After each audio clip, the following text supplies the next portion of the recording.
RRB examination के लिए last के 20 दिनों में हम ऐसा क्या कुछ कर जाएं सर जिससे हमारा परफॉर्मेंस ना एकदम नेक्स्ट लेवल पे निकल के आए हमारे रियल एग्जामिनेशन में, और हम सोच के जाए 100% देना है लेकिन वहां जाके पता चले हमने तो अपना 200% दे दिया सर।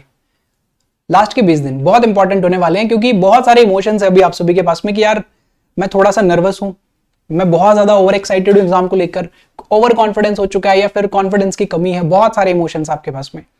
एग्जाम निकलेगा तो वो उस दिन की खुशी आप अभी सोच रहे होंगे, या एग्जामिनेशन नहीं निकलेगा तो वो अगर फेल हो जाऊंगा तो वो डर आपके मन में भी होगा, है ना। बहुत सारे इमोशंस हैं और ये सबसे आपको गुजरना है अगले 6 महीने में, क्योंकि जो बैंकिंग इंडस्ट्री है, जो बैंकिंग एग्जामिनेशंस होते हैं, उसका गोल्डन टाइम शुरू होने वाला है आपका अगस्त महीने से स्टार्ट होगा और दिसंबर के महीने तक आपके लगातार पेपर्स होंगे।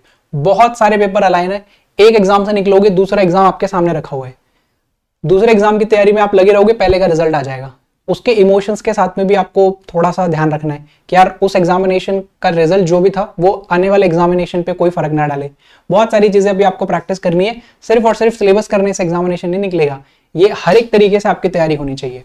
और अगले 20 दिनों में आप सभी को इसी लेवल के ऊपर पहुंचना है, इसी कॉन्फिडेंस के साथ में, इसी माइंडसेट के साथ में तैयार हो जाना है कि ना अब एग्जामिनेशन स्टार्ट होने वाले हैं, मैंने इनफ तैयारी कर ली है और वो तैयारी को अब जाके ना एग्जामिनेशन में उतारने का समय आ गया है। तो ये लास्ट के 20 दिन बहुत इंपॉर्टेंट होने वाले हैं, लेकिन करना क्या है सर लास्ट के 20 दिनों में वो डिस्कस करेंगे इस सेशन में। सिलेबस क्या करना है वो मैं आपको नहीं बताने वाला हूं, कौन से टॉपिक्स करने हैं वो भी हम डिस्कस नहीं करेंगे, क्योंकि ये सब कुछ चीजें आप ऑलरेडी कर चुके हो। लास्ट के 6 महीने में सब कुछ तो तैयार कर लिया आपने। अभी अगले 20 दिनों में क्या करना है, वो जो एनर्जी है ना आपके पास में उसको कैसे राइट डायरेक्शन में डालें सर, सही डायरेक्शन में कैसे उस एनर्जी को डालें कि वहां से रिजल्ट आपको बेस्ट मिले, आउटपुट आपका एकदम बेस्ट निकल गया है। तो वही डिस्कस करने वाले हैं। एग्जामिनेशन निकालने के लिए सबसे जरूरी चीज पता है क्या है? सिलेबस कवर करना नहीं, क्वेश्चंस आना नहीं। सबसे जरूरी चीज है एग्जामिनेशन से 15 दिन पहले कांच के सामने, आईने के सामने खड़े होकर ये बोलना कि हाँ मैं रेडी हूं इस एग्जामिनेशन के लिए। वो होता है कॉन्फिडेंस जो आपका पेपर निकालेगा।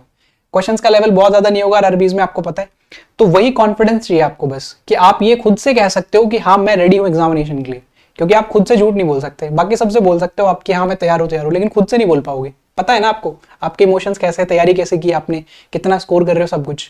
एग्जामिनेशन से 15 दिन पहले अगर ये कॉन्फिडेंस आ गया ना आप में कि हाँ मैं आज 15 दिन पहले खुद को ये कह सकता हूं कि हाँ मैं एग्जामिनेशन के लिए रेडी हूं, तो वो वाला कॉन्फिडेंस चाहिए सर इस पेपर को निकालने के लिए। तो अभी आपने क्या करना है, अगर आप तैयारी कर रहे हो 20 दिन के बाद में आपका पेपर है, कॉन्फिडेंस थोड़ा सा लो है, तो कॉन्फिडेंस को थोड़ा सा बढ़ाने की कोशिश करो, है ना। खुद को ये पक्का कर दो, खुद को ये बार बार रिपीट करो कि सर शायद मेरी एग्जामिनेशन की तैयारी उस लेवल पे नहीं पहुंचे जिस लेवल पे मुझे लगता है कि मेरी होनी चाहिए, या मुझे लगता है कि कहीं ना कहीं अभी थोड़ा सा मैं पीछे फील कर रहा हूं।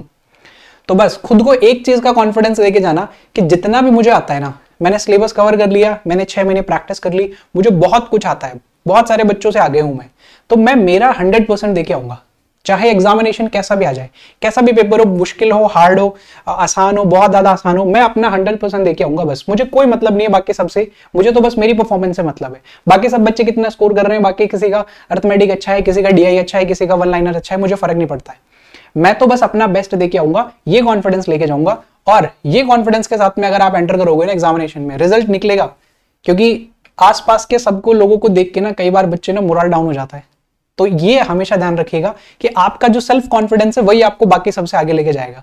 बाकी सब भी डरे हुए हैं, उनसे डरने की जरूरत नहीं है, एग्जामिनेशन से डरने की जरूरत नहीं है, बहुत ज्यादा एक्साइटेड होने की जरूरत नहीं है, बहुत ज्यादा नर्वस होने की जरूरत नहीं है। एक कॉन्फिडेंस लेके जाओ कि मैंने सारा कुछ सीखा हुआ है, मैं एग्जामिनेशन में आराम से कर दूंगा, ठीक है। और ये कॉन्फिडेंस कब आएगा, अगर आपने सच में पिछले 6 महीने में तैयारी की है तो पहला काम आपको यही करना है, कॉन्फिडेंस लेके आना है। एग्जामिनेशन कैसा भी हो मैं करूंगा और मेरा बेस्ट जो होगा वो वहां पे निकल के आएगा।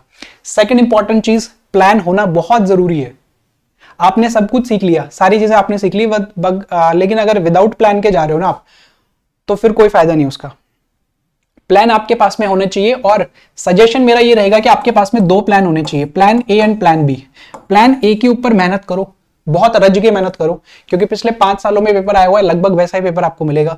तो पिछले 5 सालों की हिस्ट्री को चेक करके आपने प्लान ए बनाया होगा कि मैं ऐसे ऐसे परफॉर्म करूंगा, तो बस उसी प्लान को एग्जीक्यूट करो आपके मॉक टेस्ट में, ठीक है। मॉक टेस्ट में थोड़ा स्कोर कम हो रहा है, चलेगा वो, क्योंकि डिफिकल्ट लेवल के क्वेश्चंस होते हैं, समय थोड़ा सा कम मिलता है, हाई लेवल के सवाल है, समय ज्यादा डिमांड करेंगे, तो मॉक टेस्ट में थोड़ा स्कोर कम होता है। लेकिन ये प्लान एग्जीक्यूट हो रहा है कि नहीं हो रहा है वो इंपॉर्टेंट है। पहला प्लान हमने मॉक टेस्ट में एग्जीक्यूट करना शुरू कर दिया ना, तो फिर हमारा यहाँ पे कॉन्फिडेंस ऑटोमेटिकली बढ़ेगा। नंबर नहीं देखने कभी भी मॉक टेस्ट में, फिलहाल नंबरों को छोड़ दो, फिलहाल ये देखो कि वो प्लान को एग्जीक्यूट करने में कामयाब हुए कि नहीं हुए, तो अगले 20 दिन ये कर लेना। और अगर मान लीजिए कि मॉक टेस्ट आपके इस प्लान के अकॉर्डिंग नहीं था, इस प्लान के अकॉर्डिंग आपको लग रहा है कि मैं नहीं स्विच कर पा रहा हूं, मैं नहीं वो जो बेस्ट रिजल्ट है मेरा निकाल पा रहा हूं, नहीं मैं बेस्ट दे पा रहा हूं, तो स्विच कर जाओ प्लान बी के ऊपर कि अगर मेरा ये वाला प्लान काम नहीं करेगा तो मैं प्लान बी पे स्विच करूंगा।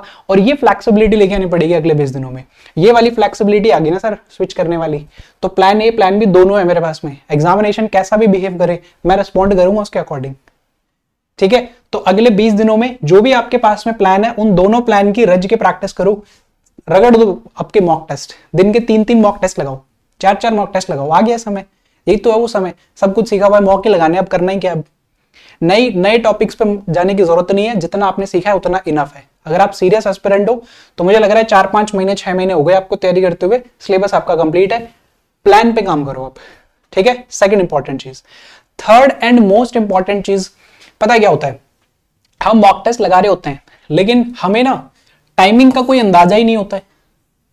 हम बहुत सारे मॉक लगा लेंगे, हम कब मॉक लगा सकते हैं सर, हमारी एनर्जी जिस समय पे सबसे बेस्ट होती है ना, हमने उस समय पे मॉक टेस्ट लगाना है, यही तो कहा था सर आपने, बिल्कुल यही कहा था। लेकिन अब थोड़ा सा आपको एग्जामिनेशन के अकॉर्डिंग भी लगाना है। कई बार ऐसा होता है कि कई सारे बच्चे हैं, बहुत सारे ऐसे बच्चे हैं जो रात को लेट पढ़ते हैं, उनकी एनर्जी रात को एकदम टॉप पे होती है, सुबह उठते हैं 9 बजे, क्योंकि रात को लेट तक सोए थे, 2 बजे 3 बजे सोने वाले बच्चे सुबह 9 बजे उठ रहे हैं और उनका हैबिट में आ चुका है। लेकिन एग्जाम उनका सुबह 8 बजे वाली शिफ्ट में है, सुबह 8 बजे वाली शिफ्ट में उनका एग्जामिनेशन है, एग्जामिनेशन सेंटर पे पहुंचना है, तो उस दिन वो 5 बजे उठेंगे, 6 बजे घर से निकलेंगे, ट्रैवल करके जाएंगे, तब तक ब्रेन थक जाएगा, क्योंकि उस समय दिमाग को शरीर को सोने की आदत है और उस समय आप उससे काम करवा रहे हो, ट्रैवल कर रहे हो, इधर उधर घूम रहे हो, तो वो रिजल्ट आपको देगा नहीं। तो उसके लिए आपको क्या करना है, आपको 3 स्लॉट लगाने हैं, 3 जो आप मॉक लगाओगे, ध्यान रखिएगा कि सुबह 8 बजे से पहले मॉक ना लगाओ, शाम को 5 बजे के 4 बजे के बाद में मॉक ना लगाओ। क्यों सर ऐसा क्यों कह रहे हो, क्योंकि आपका एग्जामिनेशन इसी टाइम फ्रेम में होगा। अब आपका चाहे पहली शिफ्ट में पेपर हो, दोपहर 12 बजे वाली में हो, शाम को 4 बजे वाली में हो, ये तीनों टाइम स्लॉट में आपकी प्रैक्टिस होनी चाहिए, बहुत तगड़ी प्रैक्टिस होनी चाहिए, बहुत माइंड जो है ना खुला हुआ होना चाहिए, बहुत सतर्क होकर आप एग्जामिनेशन दो। ऐसे थका हुआ ब्रेन लोगे या बहुत लेजी फील करोगे ना, तो वो रिजल्ट नहीं निकल पाएगा। तो अगले 20 दिनों के लिए क्या करना है, अब अगले 20 दिनों में ये टाइम स्लॉट आप ध्यान रख लेना।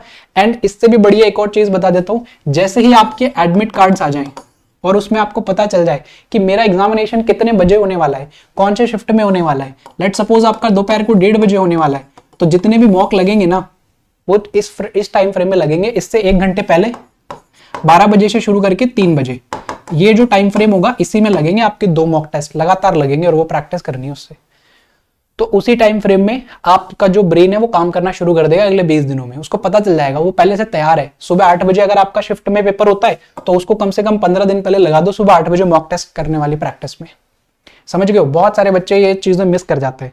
सिलेबस डिस्कस नहीं कर रहा हूं मैं, वो सारी चीजें आपने ऑलरेडी सीख ली होंगी।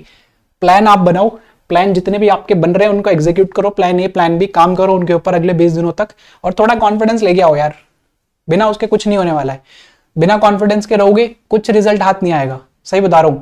क्योंकि कई सारे बच्चे होते हैं जिनको सब कुछ आता है लेकिन कॉन्फिडेंस ही नहीं है, और वो कॉन्फिडेंस ना होने की वजह से वो बेस्ट नहीं दे पा रहे अपना। और आपको पता है बेस्ट दिए बिना एग्जामिनेशन क्वालिफाई करना बहुत डिफिकल्ट है भाई आज के टाइम पे, ठीक है। तो आप बस अपने आप को उस लेवल पे लेके जाओ कि ये एग्जामिनेशन मेरे लिए कुछ नहीं है, मैं निकाल दूंगा इस एग्जामिनेशन को, मेरे पास में प्लान्स है, मैंने अपने दिमाग को, अपने ब्रेन को ट्रेन किया हुआ है, उसी टाइम फ्रेम के अकॉर्डिंग मैंने सिलेबस पूरा किया हुआ है, सारी चीजें तो मेरी रेडी हैं सर, कौन फंसाएगा मुझे इस पेपर में, कोई नहीं फंसाने वाला है, ठीक है। तो ये 20 दिनों में ये काम करो, तैयारी के अलावा भी, ये भी जरूरी है आप सभी के लिए, तो इनको फोकस पे करना। बाकी क्लासेस वगैरह आप करते रहो, मॉक टेस्ट वगैरह लगाते रहो, मॉक टेस्ट मत रोको, समय आ चुका है अब मॉक से प्रैक्टिस करने का। जितने मॉक लगा सकते हो, दिन में 3 लगा सकते हो, 3 मॉक टेस्ट से आप प्रैक्टिस करो, ठीक है।